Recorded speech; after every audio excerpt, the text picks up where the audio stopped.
John Gilbert, Present. Lori McIntyre, Here. Patty Cross, Here. Jennifer Oberlin, Here. Tucker Billiter, Michael Nichols. We do have a quorum. All right, thanks. With that, the next item on the agenda is the approval minutes. In your package, you should have had those minutes. Anybody have any questions on those?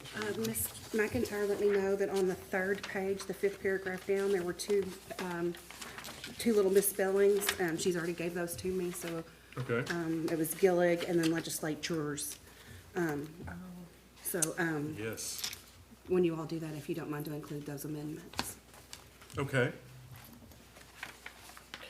A motion to accept the January 2026 meeting minutes with the corrections that Don just mentioned. Thank you. Second. All right. Have a second. All in favor? All in Aye. favor? Aye. All right. And with no opposed, minutes are approved. All right, and with that, the next item on the agenda is chairperson report and administrative approvals. I don't have a very lengthy report, but I do have a couple of items I would like to note. We occasionally receive continuing ed credits, and I was able to do the one. It did talk about workers and the like. I really appreciated doing that one myself. I don't know if anybody else had the opportunity to do it. But I did realize, or I understand that there's a place up in northern Kentucky that really allows for construction workers to really understand the historic preservation art. So I appreciated that myself. And I always love the continuing ed, so please keep that up. And also, I would like to just take a moment to thank Jen for her time for 4 years sitting in the seat. I thank you very much for that time. I appreciate it, guys. Thank you. So, thank you for that, yes. Sweet. There's That's all I have in terms of a chairperson report. The other item is administrative approvals, and that was also in your packets, and I think for the record, I'll just simply read through those. Staff was able to go through for those, the special historic district zoning. These are items that do not require our approvals or anything, but have come before the staff. At 407 Wapping Street, a wood picket fence was approved. At the Special Capital Historic Zoning District, 227 through 229 Logan Street, light fixture at an interest was approved. And at the Central Business Historic Zoning District, we had two, 329 West Broadway, fascia sign came with the same dimensions as existing, were administratively approvable.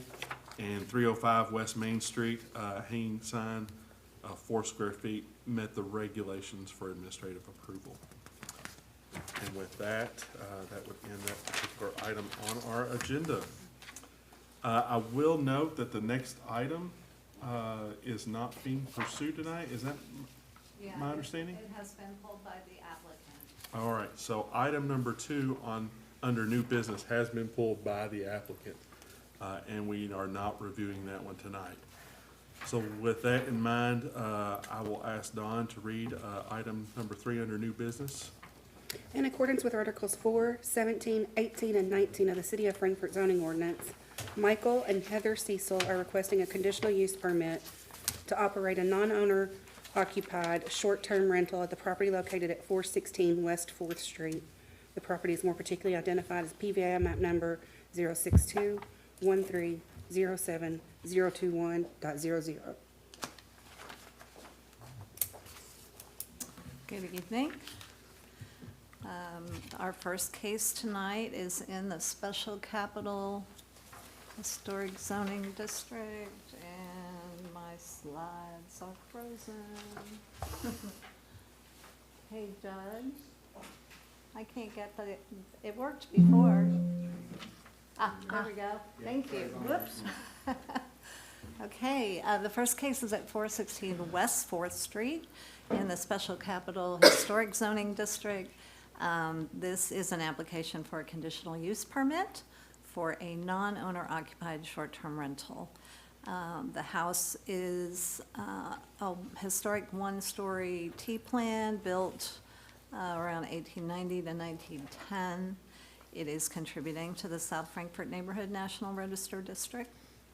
Now, we do have a cap in place in South Frankfort, which amounts to 5% of the total dwelling units, and that would make the cap 56 for short-term rentals in that zoning district. This particular property is already included in the current number of approved short-term rentals, which is 45. So this one was registered before we put that cap in place. It's already been operating as a short-term rental, and the reason it's coming before you tonight is that that conditional use does not transfer when the property is sold. And so we have a new owner, and they are bringing the application tonight. Again, this will not increase the current number of short-term rentals. It will remain at 45 if this is approved. So this application does comply with the existing zoning regulations, parking requirements, the comp plan, and we are recommending approval with conditions. Here's a PVA map so you can get a better idea of where it's located on West 4th Street. Here are some additional photos of the front and the rear of the property, as well as some neighborhood photos. This is on the south side of West 4th Street. In the upper left corner there's a little blue house. It's like the second one in from the corner. That is also being operated as a short-term rental. That is the only other one on this block. And here are some photos of the north side of the street. The findings for the general conditions that must be met in Article 19 for conditional use are all positive findings for all of the relevant items. And again, we are recommending approval in accordance with the suggested findings on page 4 and 5, and the recommended conditions on page 5, which are also listed here. And I'd be happy to answer any questions if I can. Do you have any questions? All right, thank you, Vicki. Is anybody here to represent the applicant? Please come up. Please state your name and your residence. Sure. My name is James Wilcox. I currently live at 865 McFadden Station in Bowling Green, Kentucky. All right, and did you receive the packet, Yes. the information, Yes, sir. findings of fact? All right. Yes, thank you. And do you agree with the information provided? I do. I'm here representing the Cecils. I do have the POA for that. I'm their real estate agent with eXp Realty, working this transaction for this. If there's any questions, I'm happy to answer those, though, to the best of my ability to know. Any questions?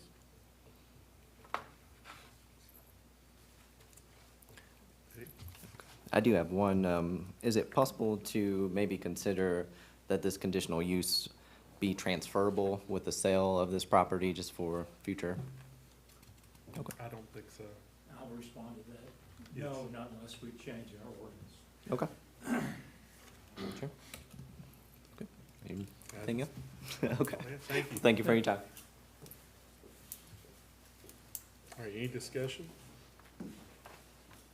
Audience members, Huh? or audience members. Any audience members, public comments?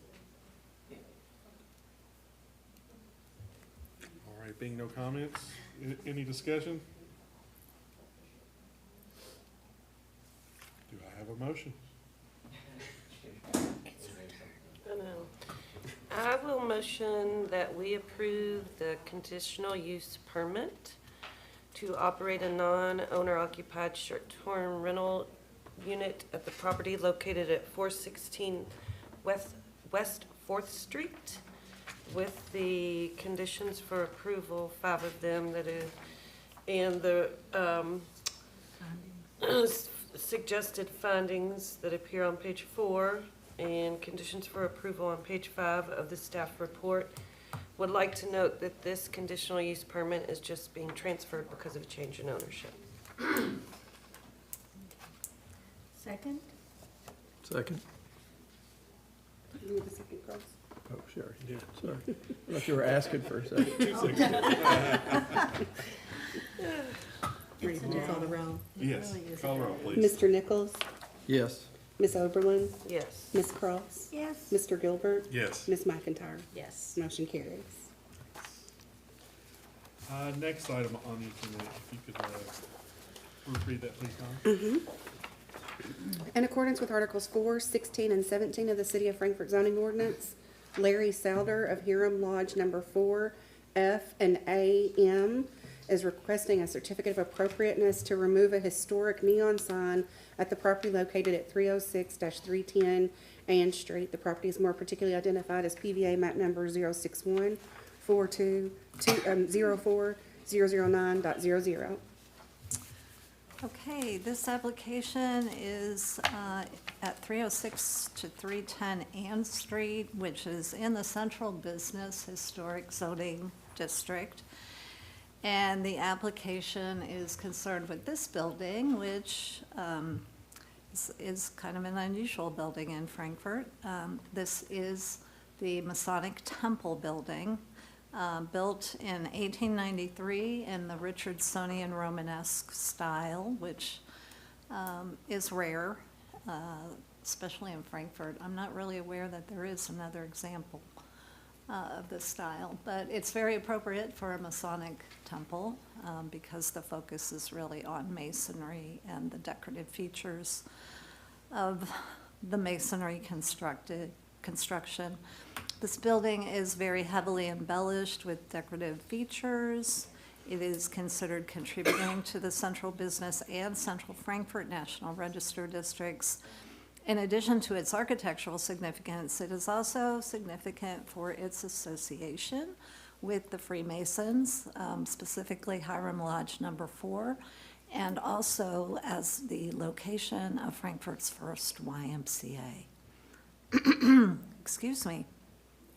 It does have some alterations, including window replacements, the loss of the conical roof on the top of the tower on the left side of the building, and the modern storefronts that are at the first floor level. Despite those changes, it still has many character-defining features, including the historic neon sign that is hanging over the entrance. The building is changing ownership, and Hiram Lodge Number 4 will be leaving the site.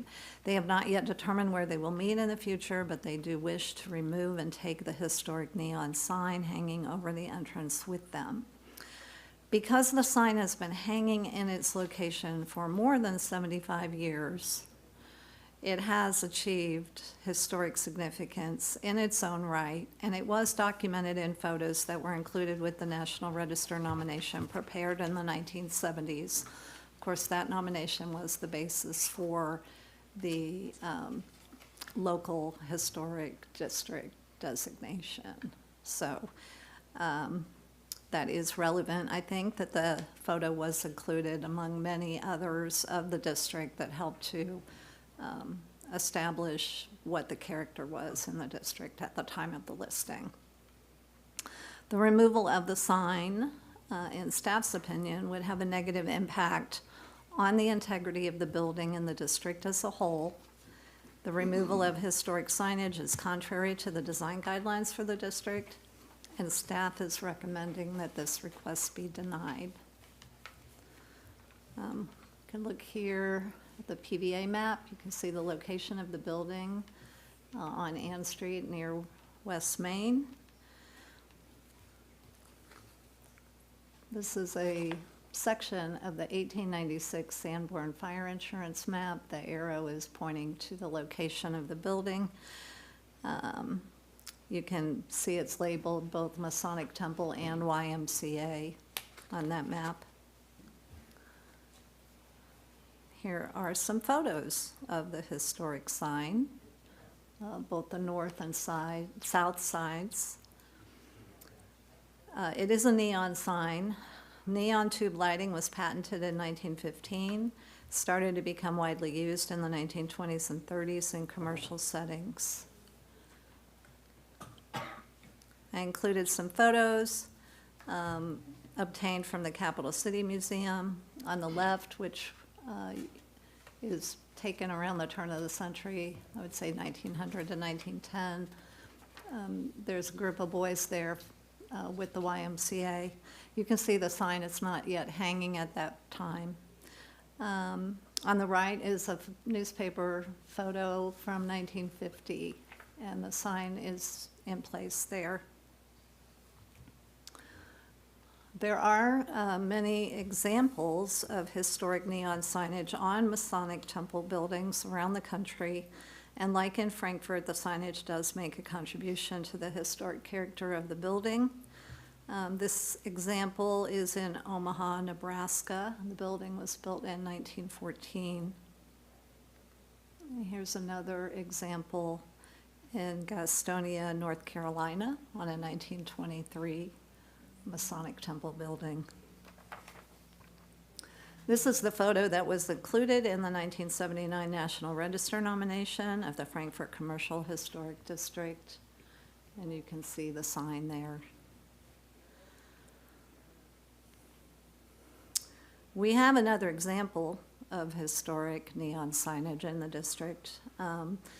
This sign is also considered to be a contributing feature of our central business zoning district. This sign was associated with Selbert's Jewelers, which is no longer there on St. Clair Street, but the sign is iconic.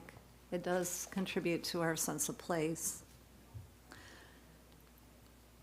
And based on our evaluation within the context of the property's significance, key features, integrity, neighborhood character, and preservation goals for the city, we are recommending a denial of this application as the proposal is not compatible with the zoning regs regarding keeping character in the district, the design guidelines for this district, and the suggested findings on page 4 of the staff report, which are also listed here on the slide.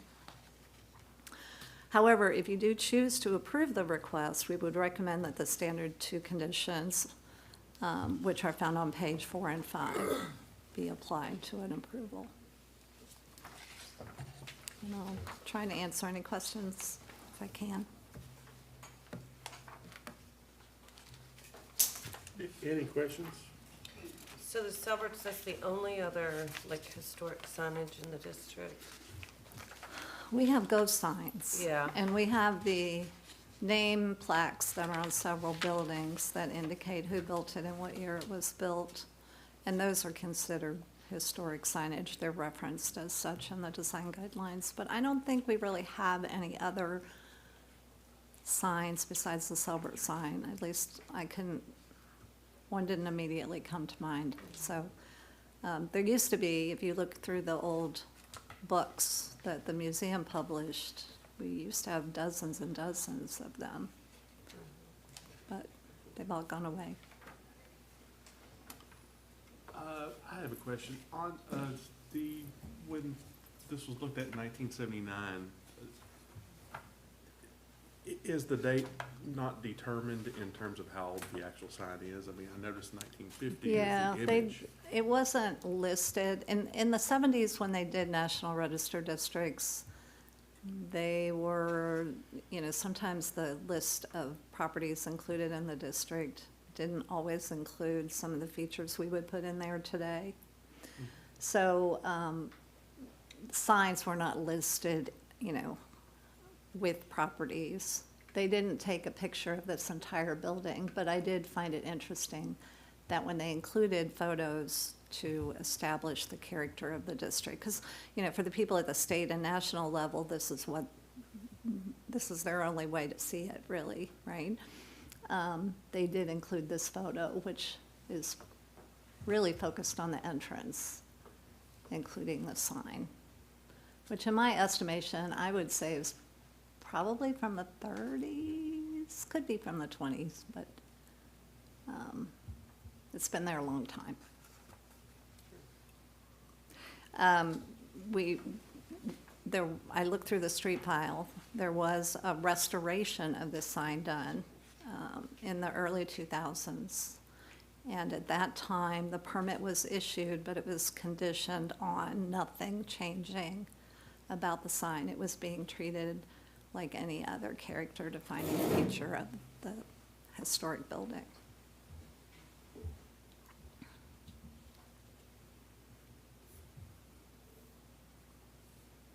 Any other questions?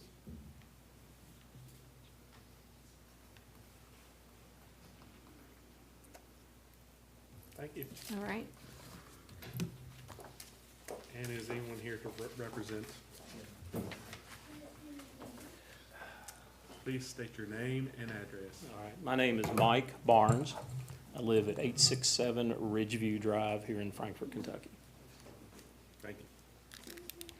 And do you have any comments you'd like to? Yeah, if you don't mind, and thanks for having us out tonight. Let me first start by saying, as a real estate broker, this is not, the closing will not be a time of joy for us. This is not something that we necessarily really wanted to do, but just it doesn't suit our needs and our ability to support that type structure. So we've kind of decided to get ahead of the potential problem down the road and go ahead, and we do have a sales contract on the building with a new location to be determined. I wear a lot of hats here tonight. One, I'm a real estate broker. My principal broker is Taylor Marshall. I work for Marshall Lane Real Estate. I'm also a 30-year member of this organization. I went to Franklin County. I was actually born in the old hospital about 2 blocks from here. So I don't think you can get any, with 6 generations or so of family here, I don't think you can be any more from here than me. So I feel like I can also share from at least this citizen's perspective on it. I made some notes this afternoon, not really making this a big presentation, but one, the building, it's not a retail store. It's not a professional office space. It's never, except for the part that we leased out, which Lori's got Coldwell Banker down there, and we do have the community hall that is a rentable venue, but it also wears, like I do tonight, a lot of hats. And it's not going to be a Masonic Lodge anymore, at least with our group. And so I kind of wanted to comment on, I think that's why this sign is different and should be allowed to go with us. One, I don't consider it real property. I don't think it's part of the real estate. Now, we're not asking to come in and where you see on the front fascia there, the concrete and where, it's the lettering and all that. We're not coming in with a sandblaster to try to remove any evidence that we were there. But if you look at the sign, it's not even actually affixed, in my mind, to the building itself. It's on a pole. It's hanging out there as a piece of personal property. And here's the other thing about this sign. I don't know if anybody else besides myself and Larry Souder here know what actually when those light up, what that means. It has to do with the different Masonic bodies who meet there, and we turn on the light according to who's meeting there that night as a sign to members that, hey, this is your meeting night. To the general public, it's only on when we meet. So it doesn't even have a real relevance to anybody walking by unless you happen to be a member of one of the Masonic organizations. It was never meant to be advertising. Like if you look at that, and I guess that sign was taken down where it says J.C. Yeagle, that was advertising a retail store. Our sign doesn't do that. That's who we are. I wear the same emblem on my ring that you'll find on that sign. So this is very personal to us. So in my mind, it is personal property. It gives directions to the members, not the public. I think it's actually a disservice to any potential new owner, potentially, because they may want that space for their own signage. And also, I think it can create some confusion about what is at that building. The other thing is because it is very personal to us, we can't do anything about the concrete emblems on the building, but the sign, and you can probably hear a little bit of the passion and emotion in my voice. you know, we're very protective and proud of who we are. And we don't want to leave anything behind that would confuse anybody as to our reputation or who we stand for based on, with us being absent there. So if Larry wants to add anything to it, that would be fine. But that's really all I've got. And just ask you, and just let us take our sign, please. Thank you. Thank you. Did y'all have any questions for? Maybe this question is, We do have a question or two. Mike, can I ask you a question? Yes, sir, I stand, but I don't do this. They're going to That's stay. fine. So I understand if there's a, I Yes, just sir. want, are you all going to remove the sign and take it with you to either a new location or storage or preservation of the sign? That is our plan, sir. Yes. Now, where we go is still undetermined. We have only so much resources, and of course, we may be back in front of you all asking permission to hang it somewhere else. But we're not, it's not going to the dumpster, at least by my hand. No, sir. And that sign obviously is owned by the lodge itself. It's the property of the lodge. Yes, sir. Correct. Yes, sir. Thank you. what about, has there been any discussion with the buyer about the sign? Yes, ma'am. In fact, I brought a copy of the contract as proof. It's contractual that we keep it. They didn't have any issue with that at all.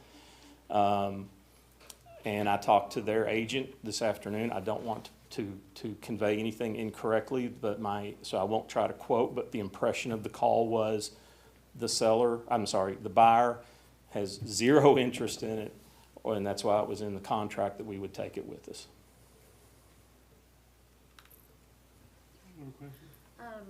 I'm assuming your organization paid for the restoration of the sign when it was Yes, ma'am. rehabbed Yes. 20 years ago? And I don't know what that cost. I don't know how much it costs to keep Neon going.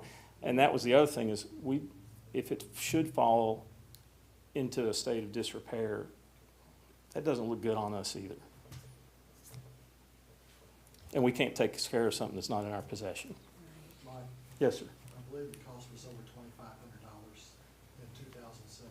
So, and I don't know the extent of the work, but apparently it's, it's more than running out to the store and getting a new bulb. It was, Sure. If you want to speak, please come up and state your name and address. I'm Larry Souter, 260 Sharon Road. I was master of the lodge when the sign was renovated. We took it down. It was peeling very badly, so we had it acid treated, repainted, and new neon put on the sign. Cost in about 2007 was around $2,500.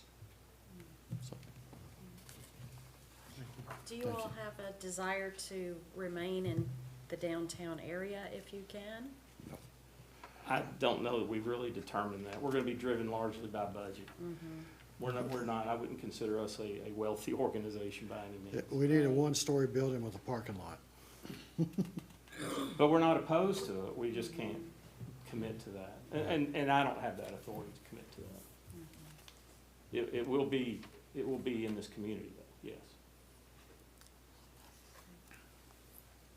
Any other questions? I have a teeny one. Should we decide to, excuse my voice, should we decide to approve the request? Yes, ma'am. What, are you okay with the recommended conditions that staff provided in the report? Could you state those for us, please? I should have asked you, did you receive this We report did. earlier? We did, but I was in a continuing ed Sure. class all day. I had very Yeah. little time to do anything else. Yeah, it notes that if we elect to issue the COA for this request, the staff recommends that the following conditions be applied. The zoning permit should be obtained to reflect the work approved in this request, and any additional exterior work requiring a permit shall require review by and approval by the Architectural Review Board unless a certificate of no exterior effect is issued. Basically, staff approval, should there be any adjustments or Under our changes. ownership, I don't think we plan anything except just continuing to pack up and vacate. So you would be okay with those conditions being Should be. on the, I looked to him because he's an officer of the lodge. Yes. yes, Should ma'am. be. I'm the secretary of the lodge. We value our reputation here. We're not looking to be troublemakers, so we're gonna do things the right way if we can. Well, I just, if we Yeah, ask we you wanna, to we do wanna that, be we don't very, wanna ask we wanna be something you very don't do. Yeah. easy to work with. Anything else? Thank you, gentlemen. Thank you.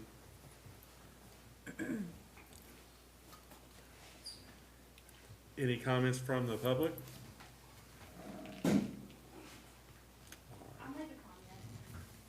Go for it. Name and address, please, before you make a comment. Hello, my name is Stella Pollard. I live at 105 Steel Street. I've never been associated with the Mason Lodge, but I've grown up knowing what they are. And as somebody who lives in South Frankfort and the Frankfort community, I think it would be a huge disservice for them not to take their sign. As someone who thinks that our buildings are beautiful, historic, and I feel a great sense of pride of living here, I think that they would deserve to have their sign. Thank you. Thank you. Any other comments? All right, not seeing any discussion?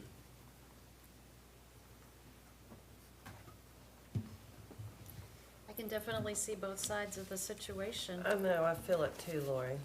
I feel like they have a very strong attachment to the sign, and their organization is, it's important to them to retain it, and you're interested in preserving it, just in a different location, And we have no idea with the new owners.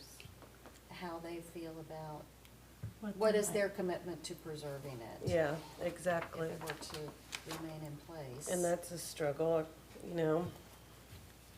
But I also do think, my grandmother's house was on N Street, and I remember that sign for a very long time, maybe the majority of my life. So I feel it both ways.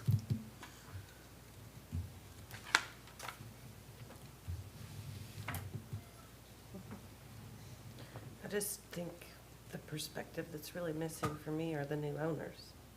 They're gonna be back here, and as soon as they take ownership, wanting to remove it. I don't know, Yeah. Yeah, true. you know? And I would feel better if, we granted their request if we knew it was gonna stay in the district somewhere, but. First one-level parking lot. Never I know. mean, I have no problem with letting them keep it, to be honest. I know that in the big picture of life, I should run down there and hug it and say it must stay here. But I also, I'm torn more in the direction of letting them have it. Sure. I mean, it's, as, in the organizations, I belong to a number of organizations and things like that, and there is a connection to your parts, and that's their parts. And I would hate to see them walk down the street and somebody had spray painted it, or some unseemly thing had been done to it by Or if it people later got down. damaged Right. by the weather or something, and then nobody else would be interested in fixing it, or. Yeah. And I appreciate your explanation on the functionality of the sign in terms of who meets and who doesn't That's very, at those Yeah, times. that's interesting. And the use of that sign for others as a functionality of what you were talking about. And also, I think the question I asked Vicki earlier about 1979, and not knowing the exact date as to when that came up, a lot of these things have, in terms of preservation over time. I mean, obviously, it's been there for 50-plus years. There's no doubt about that. but But it's not at the time, original. it was, It's oh, not well, yeah, original. but there's, but. So when it's not original, it's easier for me to yank it out of my hands. And that's your prerogative, so, yeah. And then you look at that picture and the sign to the right of it. I mean, those are so indicative of that period of time, and that's an example of another one that's gone. I mean, it's a hard place, but Yeah, and it sounds like we're down to one after this, if it does go. And how many did we have at one time or another? I think you had a statistic of that. You can look at photos of the downtown from the turn of the century to the 1980s Yeah. probably. And there were many signs Mhm. that are no longer there. Yeah. Definitely a different look. Neon kind of fell out But of favor For what it's worth, for a time. Mr. Gilbert, I do see a difference in this sign that is for members only and is identification for that group, Yeah, and a sign for a sporting goods store or Yeah. a hardware store next door that can move and take that sign with them to their new business location. sure, Yeah. yeah. I think they've made a good argument for Oh, certainly. their I mean, position. what would we say if the new owners came before us and wanted to remove it? Yeah, I mean, We'd have to it's their say, building. I don't no, know. no, no. yeah. Yeah, we'd have to. We've got the potential for making somebody else take care of it that doesn't Yeah. keep it and take care of it, I would assume, both. That has no significance for them. Yeah, and you make a very good point as well, just in terms of like, to tell them no, just to come back and say no again, or It's, Yeah. you know, like, in terms of use, or things like that.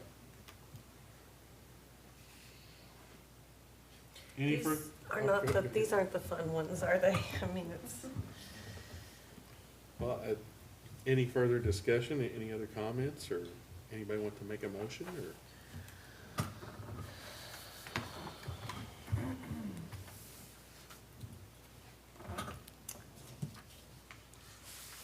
okay, so we'd be granting.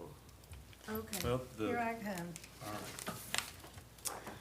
All right. In accordance with Articles 4, 16, and 17 of the Frankfurt zoning ordinance, I would move that we approve the request from Hiram Lodge Number 4 for a certificate of appropriateness to remove a historic neon sign at the property located at 306, 310 Ann Street, based on, Four. well, yeah, with the conditions for approval on page 4 and 5, and I'm not sure what sort of findings of fact. Did you need us to findings of fact? The suggested findings are for, No, no, Yeah. right, so if you all want to come up with your own. I think the finding of fact is going to have to be one, that you deem that it's personal property. Right. Two, that you deem that it's property of the Hiram Lodge. And three, that it is not an advertising sign, it is for identification of a specific The unique group that is functionality. like- Based That's on the what we've heard in the findings of evidence. fact spoken by our attorney, and with the conditions for approval on page 4 and 5. I second. I have a motion and a second. Mr. call, Nichols? Yes. Ms. Oberlin? Yes. Ms. Cross? Yes. Mr. Gilbert? Yes. Ms. McIntyre? Yes. Motion carries. All right, thank you. And with that, we are down to citizens' comments. Anybody like to make additional comments at this time? Seeing none, move that we adjourn. Second. All right, all in favor? Aye. Ayes That have was it. tough. Thank you, everybody. Thank you.